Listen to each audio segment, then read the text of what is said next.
Hey, this Sci-Fi Buzz coming up, folks, is going to be super.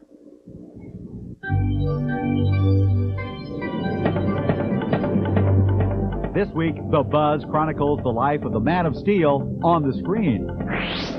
The fascinating success of Elfquest. Check out the fastest-growing sci-fi magazine. And talk about fast-growing, the effects wizards behind the remake of Attack of the 50-Foot Woman. She's not only alive, she's bigger. What'd you try to do, kill her with a grow light?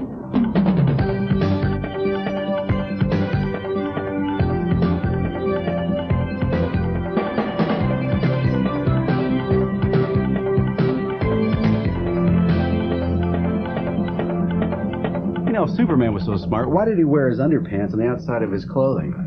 That's what I want to know. And who is in charge of getting this cheesy outfit? I don't believe you people. It looks really good. It doesn't even fit. Look at that real baggy. It's very sexy, Mike. Really? Is it really? Well, it might work, no matter how bad it looks. Hey, somebody open that window. Whoa. Oh, I do feel more comfortable as Mike Sherrick, even though I did leave those tights on. You know, you fantasy novices out there may only know Superman from things like, well, DC Comics, the Death of Superman hype, or maybe the Christopher Reeve movies, or the new TV show Lois and Clark. Oh, Lois. But did you know that the comic book persona goes back 54 years? And the Man of Steel, oh, look at him, take it right in the chest there from those bald guys.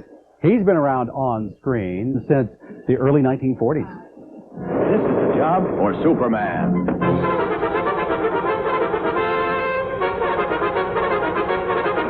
America got its first on-screen look at Superman in 17 cartoon shorts released between 1941 and 43.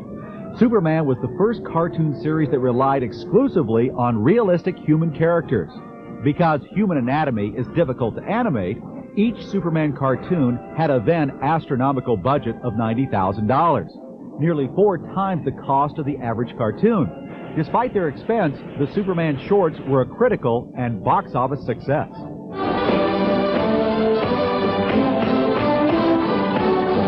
Hollywood's first live-action Man of Steel took off in 2 movie serials, Superman in 1948 and Atom Man vs. Superman in 1950. They were the top-grossing Saturday afternoon cliffhangers of all time. Former ballet dancer Kirk Allen played Superman, and Noel Neill portrayed Lois Lane. In spite of their on-screen chemistry, Allen and Neill never liked each other and don't hide that fact when they make appearances today. When I heard him on some of the college shows, he was saying something about, you know, having to pick me up in a rather unflattering way about how much I weighed or something. So we didn't get along too well. Television wiped out the movie serials, but it took Superman to new heights. The Adventures of Superman TV series hit the airwaves in 1953 and lasted 7 seasons before going into perpetual reruns. To anyone who grew up in the 50s, George Reeves will always be the real Superman. Jack Larson, who played Jimmy Olsen, says no other Superman has ever achieved the realism Reeves did in his takeoffs and landings. And George would hit the diving board, and do a tuck over camera, and it really looked like he was, you know, taking off, and he would do landings from a ladder or rising, and they would have a bar over whatever he was coming through, wall, whatever, windows, and he would jump from this thing, grab the bar, and do a landing. The series got maximum bang for a minimum of bucks. To save money, all the Daily Planet scenes for the entire season were shot at once. Noel Neill, who also played Lois Lane on TV, and Jack Larson say it was hard to keep track of which story they were filming. And they'd have to tell you which show you were in. Oh, well, and that's why we all wore the same outfit. Yes. Because we didn't have to change clothes from one story to another. Another few seconds and it would have been too late, Superman. Well, it wasn't, Miss Lane, and that's what counts. What time is it? According to Neil and Larson, George Reeves was almost as noble as the superhero he played. But Larson did drop this bombshell about Reeves. I'm sorry to tell the kids of the Sci-Fi Channel, but he smoked. He would have given it up now, but he always smoked with a long cigarette holder. It was a black cigarette holder, and it was always interesting to watch George on the sideline, standing there with his cape in a breeze, standing with like Franklin Delano Roosevelt, this cigarette holder. The Adventures of Superman stopped filming in 1957, but it was scheduled to go back into production in 59. Those plans were dashed by the mysterious death of George Reeves. We'll look into that baffling story in several weeks when we continue with the history of Superman in Hollywood.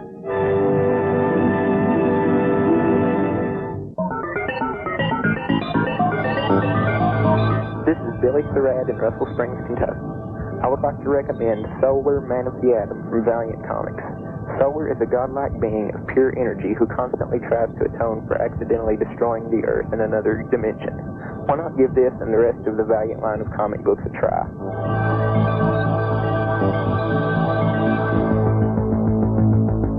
Just down the time stream, secrets behind the success of two hot publications, Science Fiction Age and Elfquest.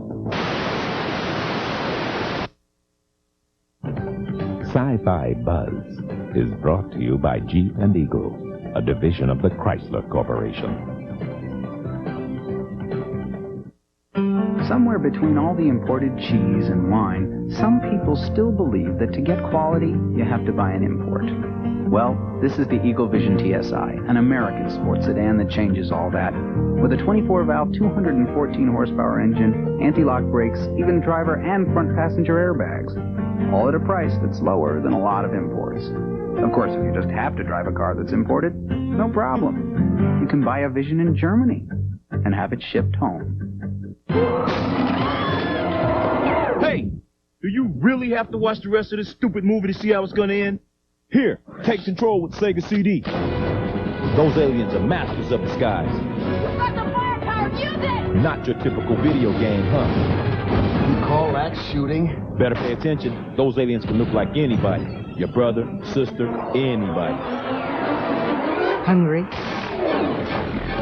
Ground Zero, Texas, only on Sega CD. You are watching Sci-Fi Buzz on the Sci-Fi Channel. 15 years ago, they thought they had defeated a murderous alien parasite. They were wrong. Now the creature is back, deadlier than before. With only an alien cop. This is my battle. And an innocent human standing in its way. It will get ugly. The Hidden Two, a Sci-Fi Channel planetary premiere. Saturday at 8, 5 Pacific. Creatures of the night come out of the shadows on Dark Shadows. All the episodes shown the way they were intended. Tomorrow at 11, 8 Pacific on the Sci-Fi Channel.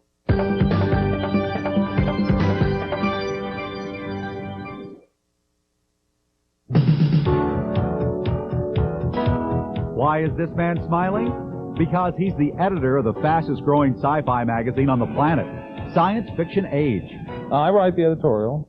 I choose all the fiction. I decide what game will be reviewed, what book will be reviewed, what movie we'll be focusing in on, and so forth. You know, for the fiction, for example, in order to get our 6 or 7 stories every 2 months, I read 500 manuscripts a month. You'll find Science Fiction Age not only in bookstores, but also on the newsstand. It's slick, glossy, and full of top-notch color art. The combination of media reviews and fiction makes it sort of like Esquire, but its contents are all sci-fi. I would think one of the reasons the magazine is so successful is because you know what you're talking about. I've been reading, again, science fiction my entire life, and I love the old pulps and the way the old pulps looked in the 40s, black and white, with big chunks of paper falling off in your hand and so forth. And but we tried to do something that would attract that wider audience, again, of those people who love science fiction but don't realize it. If everyone who went to see Jurassic Park picked up a copy of the magazine, we'd be pleased. But there are all those science fiction people out there who we have to bring back to the written word and show them that magazines and books have relevance to what they like when they go to see these movies. In just over a year, Scott Edelman and the Science Fiction Age staff have succeeded in snaring that broader readership. After just 8 issues, each edition is selling 75,000 copies. But in spite of the magazine's early success, like a lot of sci-fi writers and editors, Scott keeps his day job. I am a mortgage banker, yes. Mortgage banker by trade. Does that sound science fictional for you? Yes. By day, I decide whether or not you get your mortgage. But banking seems so analytical. Oh, I don't know. Looking at the people's lives and figuring out the future, that's science fictional. Will they make the payment or not? Doesn't that sound like science fiction to you?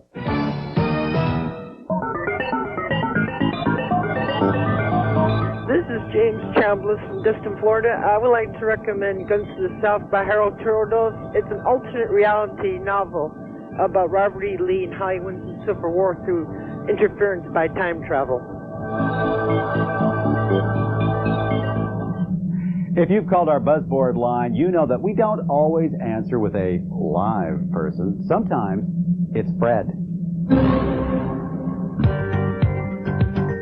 LA's biggest comic book store, Golden Apple, was in a state of pandemonium recently all over the independently published fantasy comic Elfquest. What makes this little comic so popular? Who better to ask than a few of the hundreds of fans here? They waited over an hour to get up close and personal with Elfquest's husband and wife team, Richard and Wendy Peeney. They address a lot of social issues in there that you don't see other places. They're a lot more accepting of outside of the norm kind of thinking. And the artwork is beautiful, the colors are wonderful, the story is well put together. It's a great book. Well, I wanted to meet him up close. I always did. Ever since I started to read Elfquest. The Elfquest craze began 15 years ago when an ambitious couple from Poughkeepsie, New York decided to jump headfirst into the comic book game. Nobody said that we couldn't do it when we started, so we just blindly blundered into becoming publishers. Though the Peenies admit that it's a jungle out there, competitively, they've been able to stand out with a steady dose of distinctiveness and determination. Elfquest has a decidedly feminine side to it, which is unusual for comic books to begin with. They're largely produced for males by males. I'm a bit of a freak in the industry. But the feminine side doesn't necessarily mean soft or squishy. It just means that it takes a deeper look at certain things that other comics don't. How did Elfquest manage to attract female readers, since comic book shops are predominantly a male domain? Well, when the first Elfquest compilation book came out in 1981, the Peenies went mainstream. It turned out to be very, very successful because not only were we able to sell this volume in comic shops, but we were also able to place it into mainstream bookstores, something that very few other comics projects had done before. And we have a great deal of success in mainstream bookstores with Elfquest. This is how we gain a lot of our female readership, because a lot of women don't ordinarily shop in comic shops, but they do shop in the big chain bookstores. Wendy and Richard pride themselves on providing readers with a decent story. As a matter of fact, Wendy, the creative mastermind behind the Elfquest series, shuns comic book tradition and makes it her top priority. I see a trend in the storytelling in a lot of comics that disturbs me simply by the fact that it's not good storytelling. It relies a lot on violence, it relies a lot on cheap shots, it relies a lot on artificial situations set up, oh, let's get this hero against this villain and see who can trash who first, you know. And it's a rip-off of the public, and it's not good storytelling. I see that, I get my back up about it. Looking towards the future, the Peenies are eager to expand their Elfquest enterprise in a big way. Take over the world. Oh, yeah. Yeah, elf madness, you know. Sky's the limit, you know. We are open at this point to exploring any avenue that will perhaps lead to a breakthrough in the larger media. Strangely enough, in the world of comic book fantasy, reality often lurks close by. Among those who stopped by the Elfquest Fest to offer congrats was a top Hollywood producer. And though they're overjoyed by the attention they're beginning to receive from bigger brass, Wendy and Richard are especially humbled by the ongoing devotion of their fans. We started out mom and pop type little business, and this is our 15th anniversary, and we're overwhelmed and pleased and honored that these people would stand out in a hot Los Angeles, Melrose Avenue day just to come in here. To have been here for 15 years and have a crowd like this come it makes it very much worth the effort. Our Buzz Best Bets and some classic Harlan coming at you next. This is an Eagle Vision, a sport sports sedan that you might be surprised to hear is also an economy car. Well, not a typical economy car, mind you. But what would you call a sports sedan that offers four-wheel, fully independent suspension, advanced cab forward design, even driver and front passenger airbags, all for around $19,700? Well, I guess impressive would work too. See your local Jeep and Eagle dealer. Random access memory. Really good. Now, once again, megabytes, gigabytes, terabytes. At Compaq, we realized that learning about computers can be pretty intimidating. So we invented Presario, computers designed and priced to make it easier. They come loaded with all the software you need to get started right away. And they're backed by a 3-year warranty. WYSIWYG. So instead of sounding smart about computers, you can be smart about computers. The new Presario from Compaq. Weird Al Yankovic, the ultimate collection. 14 amazing music videos packed into one incredible collection. You'll get fat, like a surgeon. Smells like Nirvana. It's a perfect holiday gift. But wait, there's more. There's Alapalooza, Weird Al's newest album featuring 2 additional monstrous videos that are also included in the Ultimate Collection. Jurassic Park, plus the brand new Red Hot Chili Peppers parody, Bedrock Anthem. That makes it 16 classic videos, all for only $19.75. And if you order now, you'll get the Weird Al Yankosaurus collector's card absolutely free. Call this 800 number for your own copy of 16 classic videos of Weird Al Yankovic, the Ultimate Collection. Plus your own Yankosaurus absolutely free. Only through this special TV offer. Use your credit card or send your check or money order to this address. Special Christmas delivery available. All for the amazing price of $19.75. Call now for Weird Al.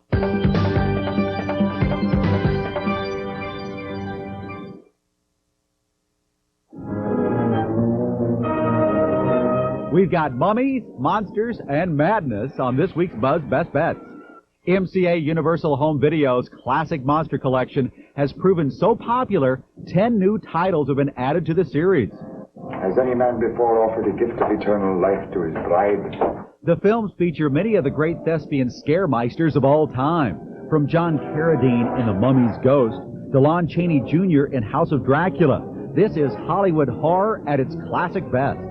The films, most of which were made in the 1940s and 50s, predate today's high-tech, glitzy effects. But some, like The Ghost of Frankenstein, still exude an eeriness. The lightning. It is good for you. While others, like The Invisible Agent, offer classic camp with the help of trick photography. You see, I have a certain chemical in my veins. It takes the color out of my whole body. Are you insane? No, just transparent. This series also boasts the appearance of Hollywood heartthrob John Barrymore in The Invisible Woman and master actor Charles Laughton in The Island of Lost Souls. And for those who can't get their fill of the Gill Man, he can be seen in 2 Creature from the Black Lagoon sequels, The Creature Walks Among Us and Revenge of the Creature. The Gill Man has fallen out of his tank. Clear the area. So, if you're in the mood for a terrific yet terrifying tale, these classic monster movies can creep into your VCR for $14.98 each. That's this week's Buzz Best Bet. Okay, as you can see, if you look closely at my tie, friends, this is the Tasmanian Devil. This is a microphone. Ignore it. But the Tasmanian Devil is on my tie because I'm going to rant and rave and scream. I seldom do that, as you know. I'm a person of quiet demeanor, but I feel it is time to talk about the impending implosion in the science fiction market. Now, a few years back, when there was a huge horror genre, and there were 256,414 horror novels being published every month, all of which were sort of sickly clones of Stephen King's books or Dean Koontz's books, I predicted in my column, Harlan, Ellison's Watching, after which these commentaries are named, in the magazine of fantasy and science fiction, I indicated that there was going to be a terrific implosion, that the field could not support all of that bad writing and all of those writers writing vampire stuff. I mean, I got to be very candid with you. Vampires bore the tuchus off me. I don't understand. I mean, once you suck the neck, what is there left to tell the story about? In any case, some people like reading about vampires. Let them go. They also like chafed thighs. This is not my problem. I said the field was going to implode and that a lot of people were going to find themselves in the water as the boat sank. That only those few writers who were really and truly good writers would be able to survive, would be able to float, would be able to swim away, and most of the others would have to, if they wanted to survive, start converting over to psychological novels, novels of terror, mysteries, or combinations thereof. Well, I was roundly pilloried. One agent, a very nice young woman, but a little self-serving, said, "What do you mean by that? I just sold a book for $1,500 to Zebra Paperback." Folks, my first novel back in 1955, 56, I got $1,500. So that was no big deal in 1992 or whatever year it was. And as you can see now, there's almost no horror line left. When you go into one of the big bookstores, there are a lot of books that look like it. They're being converted over. The only real line that's left is Abyss Books, which is published by Dell. Well, the same thing is about to happen in science fiction. Yes, it's finally come to pass. Sodom and Gomorrah are about to fall. A lot of people who have been writing, how shall I put it delicately, caca, are about to find themselves in the water with no boat. Even people like Piers Anthony and Jack Chalker, who have made a fortune with these endless trilogies and tetralogies and series after series after series, even they are not getting the kind of money that they got just a few years ago. Everybody is scampering and scrabbling for a new birth. And what's happening is a major weeding out process. Yes, I am ranting. Yes, I am raving. Yes, I am the Tasmanian devil telling you that all of this crap writing that has butchered our field and has made it the lowest possible level of reading in the last 5-10 years is about to be weeded out. A great many people are going to find themselves unemployed. But this is good for humanity, because now perhaps they will go take up electrical wiring, they'll get a job as a plumber, and as I have said many, many times, when your toilet overflows, you don't need Dostoevsky coming to your house. After this interruption, the special effects from the new Attack of the 50-Foot Woman. Sci-Fi Buzz is brought to you by Sega, creators of Genesis, Game Gear, and the coolest video games around. Welcome to the next level. Joe, what do you see? Reggie White. This year, we at Sega Sports really studied the players. Reggie White. We learned some interesting things. Reggie White. Then we took that knowledge and created a new passing game and a new speed burst. There's a customized playbook and stats for an entire season. So, how far did we go to understand the players? Maybe too far. NFL Football 94 starring Joe Montana. Real teams, real players from Sega Sports. Now, what do you see? Yo, listen up. Do you know what my friend here just called you? He called you a glass-jawed, bird-necked, no-jabbing wimp. Oh, you gonna take that? Step into the ring with Sega CD. Not your typical video game, huh? Stick 'em, jab, move, come on. Right. There you go. Left. Hit him again. Uh-oh. Prize fighters, only on Sega CD. Okay, he takes back the bird neck part. Take out! You are watching Sci-Fi Buzz on the Sci-Fi Channel.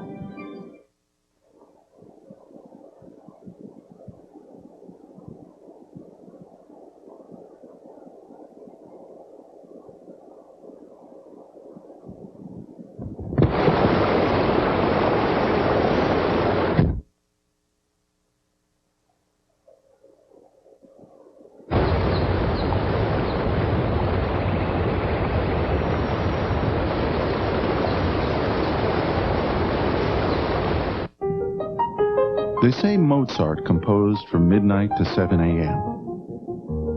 Hemingway was at his best before noon. Edison, inspired by the dark. At Compaq, we understand that ideas aren't governed by a clock. That's why we're standing by 24 hours a day, 7 days a week to answer your computing questions. Galileo, definitely a night person. The 24-hour helpline from Compaq. Honey, they've blown up the host. This is a very easy special effect. We put on a wide-angle lens right there on the camera, and then we shot it from a low angle. Now, here's the tough part. Let's say you wanted me to be huge like this, and then everything else in the frame, normal size. That's where special effects become tough. Well, that's why they call it special effects. For instance, in the new made-for-TV movie called Attack of the 50-Foot Woman, there are hundreds of tricks going on, many of them in the same scene. Sci-fi film buffs know that the original 1958 Attack of the 50-Foot Woman was more like a 50-foot turkey. Hokey plot and marginal acting performances aside, the film is now notorious for its pathetic visual effects. I mean, there are some of the effects in the other film that are, unbelievable. They'll be unforgettable. No one will ever surpass some of the things that were done. HBO has spent $7 million to retell this larger-than-life tale. Visual effects expert Gene Warren Jr. and his team at Hollywood's Fantasy 2 jumped at the chance to present the story in a whole new light. Mrs. Archer! I can see that. Where's my husband? Uh-oh. Warren is a second-generation effects supervisor. His dad, Gene Sr., won an Academy Award for his work on George Pal's sci-fi classic, The Time Machine. The effects in the 1958 Attack were dated even for its day, so Warren knew it wouldn't take much to give the new version a more polished look. The effects are fairly up-to-date, modern. I mean, all the techniques are used that were used prior to 1958. There are techniques that go back to the last century. There are also a few digital shots, too, so it's 90 years of movies, all rolled up into one. The story follows the life of Nancy Archer, a meek housewife who's pushed around by everyone. After encountering an alien spacecraft, she sprouts to 50 feet and sets out to gain control of her life. To create the illusion of a 50-foot woman, Warren and his crew used a technique called forced perspective. For instance, a miniature barn was set in front of a real barn. Then actress Daryl Hannah was placed on a platform in front of the miniature. Because film is two-dimensional, the camera reads Hannah as being larger than she really is. We were surprised, though, that Warren chose to go with miniatures instead of contemporary digital techniques. When something works, you use it, It's not broken, don't fix it. And it was about the only way to have the volume of shots and make it affordable for an HBO movie. Though Warren dreads the thought of anyone comparing his work to the cheesy original, the updated effects are not without their own touch of comedic flair. I wouldn't say deliberate camp, because it's a mistake to try to do a picture that way anyway, but to keep it light, and the effects, again, had to fit. You didn't want them to look hokey. Attack of the 50-Foot Woman premieres December 11th on HBO.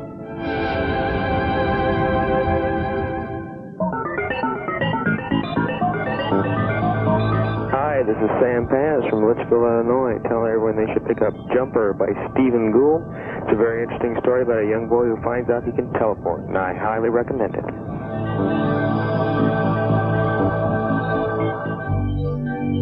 Next week on The Buzz, Rob Liefeld is working on something really big with Spielberg. We'll check it out. And Red Mars author Kim Stanley Robinson works on his new book, Green Mars. This is Mike Jarek saying I'll be back with you next week on Sci-Fi Buzz. Of course, unless I replace Dean Cain on Lois and Clark. That wouldn't be bad.